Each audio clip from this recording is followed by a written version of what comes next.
करने के national Herald मामले में ईडी की चार्जशीट के बाद आखिर इतना हंगामा क्यों मचा है? क्या ये बदले की कार्रवाई की वजह से है या फिर भ्रष्टाचार के खिलाफ लड़ाई है? विजय शर्मा जी, ब्रेक पे जाने से पहले आशुतोष जी ने बड़ा ही मूल सवाल उठाया कि इस पूरे मामले में की जड़ है कि मनी लॉन्ड्रिंग किया गया। आखिर मनी लॉन्ड्रिंग हुआ कहां? ये तो कहीं साबित है नहीं, आप क्यों मनी लॉन्ड्रिंग का आरोप लगा रहे हैं? आप म्यूट पे हैं विजय शर्मा जी, आपकी आवाज नहीं आ रही है। देखिए लक्ष्मण जी, यही मैं बताना चाहता हूं, जी। क्या कांग्रेस पार्टी इन बातों को लेकर हाई कोर्ट नहीं गई, सुप्रीम कोर्ट नहीं गई? क्या सुब्रमण्यम स्वामी की अभी बातें नहीं सुनी? आशुतोष जी ने के हवाला से पैसा आया था? क्या इन्होंने जो अपने एक्स लॉ मिनिस्टर थे उनकी बातें नहीं सुनी थी? क्या शांति भूषण जी की? उन्होंने भी कहा कि हमारी यहाँ सहमति नहीं ली गई। सुप्रीम कोर्ट के जो रिटायर्ड जज थे मार्कंडेय काटजू जी, क्या उनकी बातें इन्होंने नहीं सुनी? क्या तो ये प्रथम दृष्टया नजर आता है। और फिर दूसरा मैं कहता हूं, अब तो मामला कोर्ट के अंदर है, अब तो आपको गिरफ्तार भी नहीं किया ईडी ने, अब तो आपके खिलाफ सबूत दिए कोर्ट के अंदर, कोर्ट तय कर देगा। अगर आपको लगता है कोर्ट ने आपके साथ न्याय नहीं किया तो आप हाई कोर्ट चले जाना, सुप्रीम कोर्ट चले जाना। तो इस बात के ऊपर आप एजेंसी के ऊपर और न्यायालय के ऊपर एक महिमा जी को भी दिखाइए, वो भी कुछ बोलना चाहते हैं, कहीं दिखाइए विंडो में उनको। ये बहुत ज्यादा गलत बात है कि आप इस तरह की प्रेशर पॉलिटिक्स करते हो कि जब चार्जशीट फाइल हो चुकी है तो ईडी का तो काम खत्म हुआ। नहीं, विजय जी, आखिर कांग्रेस को भी तो कोई ना कोई मामला चाहिए ताकि उठ के दिखे कि हमारे भी कार्यकर्ता जिंदा हैं, उनके हौसला को बढ़ाए रखने के लिए, जैसा कि आशुतोष जी ने कहा था कि कांग्रेस को और जोर से उठाना चाहिए। मैं कहता हूं मुद्दे बहुत हैं। हाँ, महिमा जी कुछ बोल रही, महिमा जी जवाब देंगे, मैं क्यों जवाब दूं? महिमा जी जवाब देंगे, महिमा जी जवाब देंगे। करने वाली बातें क्यों करते हो? क्यों कानून हाथ में लेते हो? इन्हें कहिए, सुन भी लिया करें, ये ठीक बात है। देखिए, आपके शो में कम से कम 4-5 बार भाजपा प्रवक्ता बोल चुके हैं प्रेशर। ये भाजपा की बड़ी अजीब परिस्थिति है, ये बड़ी जल्दी प्रेशर मान जाते हैं। ये प्रेशर तो मानेंगे ही, क्योंकि 400 पार करते करते बेचारे 250 के आसपास सिमट गए, और फिर उसके बाद ये हमारे अकाउंट फ्रीज करने के बावजूद, गलत तरीके से असंवैधानिक चुनावी बॉन्ड इस देश पर थोपने के बावजूद, ये इन्होंने देखा कि कांग्रेस पार्टी तो 100 के 100 कम 1 पे आकर के ये पहुंच गए हैं, बिल्कुल बड़ी तेजी से बढ़ रहे हैं। तो आज भाजपा की प्रेशर जो वाली जो बात है वो बिल्कुल दुरुस्त है, ठीक है। इसी बौखलाहट का नतीजा है इस तरह के केसेस। अब मैं 2 बिंदु आपको बड़े अहम दे देती हूँ लक्ष्मण जी, आप इसका उत्तर सुब्रमण्यम स्वामी जी से पूछना चाहिए था। दोबारा शो पर बुलाएं तब पूछ लीजिएगा, नहीं तो भाजपा के प्रवक्ता से तो पूछ ही लीजिए। मैंने पूरे शो में बड़े ध्यान से देखा, वो सुब्रमण्यम स्वामी जी की बातों पर बड़ा दबाव डाल रहे हैं।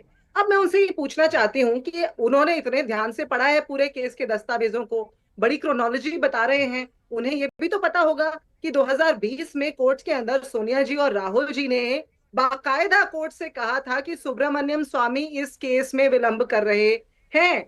वो लिस्ट ऑफ विटनेसेस जिस एप्लीकेशन, जिस प्रावधान के तहत देना चाहिए वो नहीं दे रहे, और उसके तुरंत बाद सुब्रमण्यम स्वामी ने लड़ाई ही छोड़ दी, मैदान छोड़कर भाग लिए। आज उनके बयान को सुनकर भी वही रवैया दिखाई दे रहा था। तब जाकर के सरकार को एक केस दायर करना पड़ा, तब जाकर के सरकार ने एक और केस दायर किया आज, जिसके अंदर आप ये देखिए पिछले 10 अप्रैल 2024 को कोर्ट के अंदर जो है वो हो गया था, जो प्रोविजनल अटैचमेंट था। उसके बाद कोर्ट ने 365 दिन का समय दिया। मेरा दूसरा बिंदु, 365 दिन का समय था इस सरकार के पास चार्जशीट के लिए। ये सारे सवाल कांग्रेस की तरफ घुमा रहे हैं। जरा ये भी बता दें कि अगर भाजपा के पास इतने पुख्ता सबूत हैं तो 365वें दिन जाकर के चार्जशीट क्यों दायर की? 365 दिन का लंबा विजय शर्मा जी, जल्दी में जाओ, इसका बहुत ही ठोस सवाल पूछा है महिमा जी ने, इसका जवाब दीजिए, फिर मैं आशुतोष जी के पास जाऊंगा। 365वें दिन क्यों चार्जशीट फाइल की रही? जब आपके पास सबूत था तो पहले ही कर दिए होते। लक्ष्मण जी, ये सारी बातें तो ईडी जवाब देगी, एजेंसी में हमारा तो हस्तक्षेप होता ही नहीं है किसी भी तरह का। नहीं, आप भाजपा के प्रवक्ता भी, आप वकील भी हैं, बताइए। जी नहीं, देखिए 365 दिन का अगर आपको टाइम मिला है तो एजेंसी ने कर दिया, टाइमली कर दिया, उसने डिले कहां किया? इस बात पे आप कैसे कह सकते हो? आप अगर आज भी हर्षवर्धन जी कुछ करती है तो आप उंगली उठाते हो, इलेक्शन है भाई, कैसे विचित्र बात है। आपको अगर एजेंसी को टाइम मेहुल दिया गया, चोकसी टाइमली उन्होंने कर दिया, तो गिरफ्तार इसमें कौन सी आप बात उठा रहे हैं? मेहुल चोकसी गिरफ्तार हो गए, उसी का नतीजा हम यहाँ देख रहे हैं। नहीं महिमा जी, नहीं महिमा जी, आपको सुप्रीम कोर्ट में क्या मिला, आपको हाई कोर्ट में क्या मिला? गिरफ्तार कर अगर लिया। आप कहते हो हमने इस देख केस लिया में दम नहीं तो था, मेहुल चोकसी और सुब्रमण्यम अडानी स्वामी को जी भाग गए, पाने के तो लिए आपका तो केस नेशनल क्लोजर हो जाना हेराल्ड चाहिए था, निकाला गया। पासिंग आपकी एक्सेप्ट हो जानी चाहिए थी। आप 482 में गए थे, बहुत आपको मिला क्या? रहा है, बताओ ना आप मुझे। यही बहुत अगर देश इतना वीक देख रहा केस है। था तो आप प्रेशर में आपको रहे, मिला यही क्या? अच्छा है। इस देश के लिए प्रेमा यही अच्छा फाई है पे कि आपके लोकतंत्र खिलाफ का है, प्रेशर आपके तभी ऐसा आप कहते जा हर्षवर्धन जी को रहे हैं। बीच में ले आते हैं, क्योंकि आप लोगों की बहस रुकने वाली है नहीं, हालांकि आप लोग बहस करने के आदि भी हैं। हर्षवर्धन जी, ये एक सवाल बार बार उठ के आ रहा है कि जब इतना ठोस सबूत आपके पास है तो आप इतना लेट लतीफ क्यों कर रहे हैं? इतनी देर के बाद चार्जशीट फाइल किया जाना आपको भी मन में शंका पैदा करता है क्या, कि ऐसा ना हो कि इस ठोस सबूत के अभाव में ये केस कहीं तक ना पहुंचे और फिर राजनीतिक हंगामे का एक बहाना बन के रह जाए? देखिए लक्ष्मण जी, बड़े लोगों पर मामला अंत तक पहुंचता है, इसमें मुझे तो संदेह है। मैं तो बड़ा इसको लेके हमेशा संदेहास्पद रहता हूं कि इतने बड़े लोगों पर कोई सरकार हो, मतलब ये ऐसा नहीं है। अगर कोई भाजपा का भी बहुत बड़ा आदमी होता है, कांग्रेस की भी सरकार होती है, तो बहुत कुछ होता है, नहीं होता है। और पहले तो एकदम ही नहीं होता था, आपस में एक दूसरे से मिल लेते थे। अभी मोदी सरकार में थोड़ा हो रहा है, जिसको पॉलिटिकल वेंडेटा कहा जाता है। लेकिन देश के मन में ये संदेह तो है, मेरे मन में भी है कि आखिर ऐसा क्या है कि 2012 का केस है और गांधी परिवार को अगर ईडी पूछताछ कर रही है। 2022 वाला याद है कि पूरा सब काला कपड़ा उपड़ा पहन के हंगामा करने लगे थे। और आशुतोष जी कह तो रहे हैं, आशुतोष जी तो बार बार कहते हैं, लेकिन आशुतोष जी के कहने से क्या होगा, ये तो टीवी की डिबेट में कह देंगे। प्रदर्शन करने के लिए, देश में बड़ा प्रदर्शन करने के लिए तो कार्यकर्ता चाहिए ना भैया देश भर में। आशुतोष जी के कहने से होगा क्या? वो तो कहने को तो कोई भी कहते, राहुल जी तो कहते हैं हमारे सारे घोड़े कौन से वाले, तो कौन बारात वाले, तो कौन रेस वाले, सब वो कहते हैं पूरी पार्टी भाजपा से मिली हुई है, सब संघी हो गए। तो ऐसे में वो करें क्या बेचारे? लेकिन मूल बात यह है, सबके मन में ये संदेह आता है, देश के मन में ये संदेह है कि भाई इतना समय क्यों लग रहा है, ये सवाल है। और एजेंसीज को इस पर बाहर निकलना है, पाक साफ होकर निकलना है। और मैं फिर कह रहा हूं, बड़े लोगों के मामले में आमतौर पर जो साफ दिख रहा होता है, जाते जाते जाते जाते लंबा समय, और फिर होता है कि अच्छा कुछ विशेष है नहीं, हो गया, निपट गया। कांग्रेस के समय में कितना कुछ मुलायम सिंह यादव के ऊपर लगा था, क्या क्या नहीं हुआ था सीबीआई का मामला। आज तो अखिलेश जी और राहुल जी दो लड़के हैं, अच्छी दोस्ती है, लेकिन अखिलेश जी के पिताजी को कांग्रेस ने रुला दिया था। अब देखिए सब गायब हो गया, कुछ पता ही नहीं चल रहा है कि क्या हुआ। लालू जी सजा याफ्ता है, उसके बाद देखिए ताल ठोक कर कह रहे हैं, उनके पक्ष में खड़े लोग कहेंगे कि लालू को परेशान किया जा रहा है। तो मुझे लगता है ऐसे मामले हैं जिसमें देश में संदेह पैदा होता है। सोनिया जी और राहुल जी पर अभी तक कोई पक्की पुख्ता कार्रवाई क्यों नहीं हुई, देश के मन में संदेह। महिमा जी को जोड़ना चाहती हैं? महिमा जी, फिर मैं आशुतोष जी के पास चलूंगा। बड़ी जल्दी से मैं ये बोलना चाहती हूँ कि देखिए कितना रोचक है। एक तरफ भाजपा प्रवक्ता इस बात के प्रेशर में है कि कांग्रेस इतना प्रदर्शन क्यों कर रही है, दूसरी तरफ हर्षवर्धन जी कह रहे हैं कि अरे भाई इनके पास तो कार्यकर्ता नहीं है, कहाँ है। ये भाजपा की माने या उनके मित्र हर्षवर्धन जी की माने, ये बात बड़ी रोचक है। आज तो मानिए हर्षवर्धन जी की, हर्षवर्धन जी ने आपके पक्ष की बात की है कि यहाँ पे कार्रवाई नहीं होती है सिर्फ। आज तो कम से कम हर्षवर्धन जी के साथ रहिए महिमा जी। नहीं महिमा जी, मैं कह रहा हूँ कि चलिए आप हमें मित्र नहीं मानते, मत मानिए, लेकिन आशुतोष जी के हवाले से तो कुछ मानिए। मैंने उनको ही कहा था, उनके हमारी उनकी बातचीत थी वो, कि वो इच्छा तो उनकी है लेकिन कार्यकर्ता तो चाहिए। नहीं माने भाजपा की माने कि कार्यकर्ताओं का प्रेशर बन रहा है, या आपकी माने कि राहुल गांधी जी की बात जो है वो कांग्रेस के ऊपर संकट है? तो कहते टाइम क्यों लगा दिया लक्ष्मण जी, समझ में नहीं आता। ये तय तो कर ले, इन्हें बोलना क्या है। जब केजरीवाल जी को अंदर जेल में ठोका था एजेंसी ने, तब यही लोग थे। इतनी क्या जल्दी है, इतनी क्या जल्दी है, इलेक्शन करने क्या है। आपको रास्ता दिखाएगा। और बाद में अब अगर थोड़ा टाइम लग गया एजेंसी का, तो कहते हैं इतना टाइम क्यों लगा दिया। भाई आप तय कर लीजिए कि आपको कहना क्या है। अच्छा नहीं है, आप मुझे बताइए, एजेंसी को आप काम ही नहीं करने देते। ठंडा के पास इतना काम है, इतने भ्रष्टाचारी लोग हैं देश में, 100-100 करोड़ 200 करोड़ लोगों के पास निकल रहे हैं। उड़ीसा में आपने देखा होगा कांग्रेसी के पास कितना पैसा मिला था, वेस्ट बंगाल में आपने देखा होगा कितना निकला था। ऐसा करते चर्चाएं चलती रहेंगी। गरिमा जी 10 सेकंड 15 सेकंड अपनी बात रखे, फिर आशुतोष जी के पास चलूंगा। बहुत देर से उनसे सवाल नहीं लिया मैंने।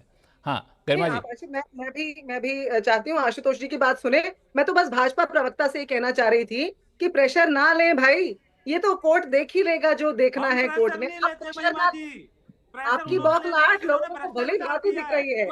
आशुतोष जी, ये एक सवाल जो मैं लेके गया था हर्षवर्धन जी के पास, वही सवाल आपके पास लेकर आऊंगा।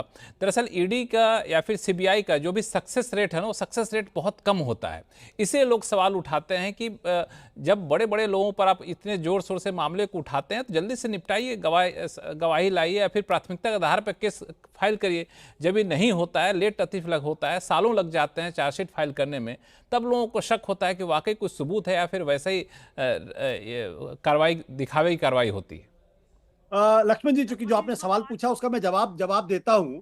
ये सवाल सक्सेस रेट का है ही नहीं, ये सवाल एजेंसी की इंटीग्रिटी और ऑनेस्टी का प्रश्न है। अब मैं आपको पिछले दिनों सुप्रीम कोर्ट ने बहुत सारे ईडी के मामलों में उनको लताड़ा लगाया, बहुत सारे मामलों में लताड़ा लगाया। मैं उसमें सिर्फ एक मामले का उदाहरण आपको देता। अरुणपति त्रिपाठी छत्तीसगढ़ के सीनियर आईएएस ऑफिसर थे, उनको 1 साल से ज्यादा जेल में रखा। सुप्रीम कोर्ट ने जो टिप्पणी की है वो दरअसल एनफोर्समेंट डायरेक्टरेट के कुछ अधिकारियों के खिलाफ तो कार्रवाई होनी चाहिए थी। सुप्रीम कोर्ट ने क्या टिप्पणी की है? Supreme Court, it is shocking that the ED knows the cognizance was quash, yes this was suppressed, we should summon the officers, the ED must come clean. What kind of signals are we giving? Order taking cognizance is quashed and the person is in the custody. High court ने अरुणपति त्रिपाठी की complain को quash कर दिया, उसके बावजूद वो आदमी jail के अंदर बंद है और यह बात सुप्रीम कोर्ट को बताई नहीं गई। सुप्रीम कोर्ट ने जब इसका संज्ञान लिया और उसके बाद डांट फटकार लगाई है, यह है ईडी की कार्यप्रणाली। आप बताइए, सुप्रीम कोर्ट तक को गुमराह करते, और विजय जी कह रहे हैं कि आप ईडी और कोर्ट के ऊपर आप क्यों सवाल खड़े कर रहे हैं? अरे भैया, सवाल ईडी पे नहीं खड़ा करें तो किसके ऊपर खड़ा करेंगे? इस तरीके की हरकतें उनकी, ये तो मैंने एक मामला भी दिया, इस तरीके के कई मामले ऐसे हैं पिछले दिनों। एक चीज और जो महत्वपूर्ण सवाल ये है कि अचानक पिछले 3 दिनों में ऐसा क्या हो गया? रॉबर्ट वाड्रा को बुला के एनफोर्समेंट डायरेक्टरेट जो है वो पूछताछ कर रही। मैं आपको बता दूं, 2014 के लोकसभा चुनाव के पहले रविशंकर प्रसाद जी ने दिल्ली में प्रेस कॉन्फ्रेंस की थी और उसमें यह कहा था कि दामाद मॉडल ऑफ डेवलपमेंट, और फिर उस वक्त उन्होंने पत्रकारों से कहा था कि सरकार बनने के 2 महीने के बाद रॉबर्ट वाड्रा जेल में होंगे। 11 साल हो गए, अभी तक रॉबर्ट वाड्रा जेल की तरफ नहीं गए हैं। इसके अलावा अचानक 3 दिन पहले आप देखिए, राजस्थान, मुंबई, दिल्ली और लखनऊ के अंदर एजीएल की प्रॉपर्टी 661 करोड़ उसको अटैच कर दिया गया। तो प्रॉपर्टी अटैच हो रही है, रॉबर्ट वाड्रा को बुला के पूछताछ हो रही है, सोनिया गांधी, राहुल गांधी के खिलाफ चार्जशीट दाखिल की जा रही। तो 3 दिन में ऐसा क्या हो गया भाई? अचानक क्या कुछ तो हुआ होगा ना इसके पीछे? क्या हो गया 3 दिन में? विजय शर्मा जी, 3 दिन में हुआ क्या, बता दीजिए, फिर शो को यहीं रैप अप करेंगे आप ही के कमेंट के साथ। लक्ष्मण जी, ये हास्यास्पद बातें अभी कह रहे थे कि एजेंसी ने इतना टाइम क्यों लगा दिया। अब एजेंसी काम कर रही है तो 3 दिन में क्यों कर रही है भाई? तो फिर आप ही एक ऑर्डर पास कर दीजिए कि एजेंसी को कब काम करना है। अगर काम करती है तो अभी इलेक्शन का दौर था, अभी तो इलेक्शन के दौर पे क्यों पकड़ रही है? अरे भाई बता दिए, वो ईडी है, स्वायत्त एक अपनी एजेंसी है, उसको काम करने दीजिए। उनके पास और भी बहुत सारे काम है। जब तथ्य आते हैं, जब सबूत आते हैं, वो काम करती है और तय समय में उन्होंने काम किया है। फिर आप उंगली उठा रहे उनके ऊपर। अगर वो समय लेती, 365 दिन से ज्यादा लेती तो समझ में आता। तो आशुतोष जी, अगर आप एक केस को कोट करोगे तो साथ में ये भी देख लीजिए कि लालू प्रसाद यादव का आपको केस देख लीजिए। इसमें आप लोग काफी दलीलें और आ रहे हैं यहाँ पे। विजय शर्मा जी, आशुतोष जी भी कुछ बोलना चाहते हैं, महिमा जी भी कुछ बोलना चाहते हैं, लेकिन शो का समय बिल्कुल खत्म हो चुका है। हमने कोशिश की आप सभी लोगों को पर्याप्त समय देने का, लेकिन ये माना जाए कि चलिए ईडी ने चार्जशीट फाइल की तो बहुत जल्द ऐसे केस या फिर इस केस को निपटाया जाए, ताकि एक भरोसा जांच एजेंसियों के प्रति लोगों का बने और फिर ये राजनीतिक लड़ाई का जरिया ना बने, ऐसा परसेप्शन ना जाए। इसी उम्मीद के साथ इस शो को यहीं खत्म करते हैं। आप सभी मेहमानों का बहुत बहुत धन्यवाद हमारे शो में जुड़ने के लिए। आवाज़ अड्डा में फिलहाल इतना ही। देखते रहिए CNBC आवाज़। नमस्कार।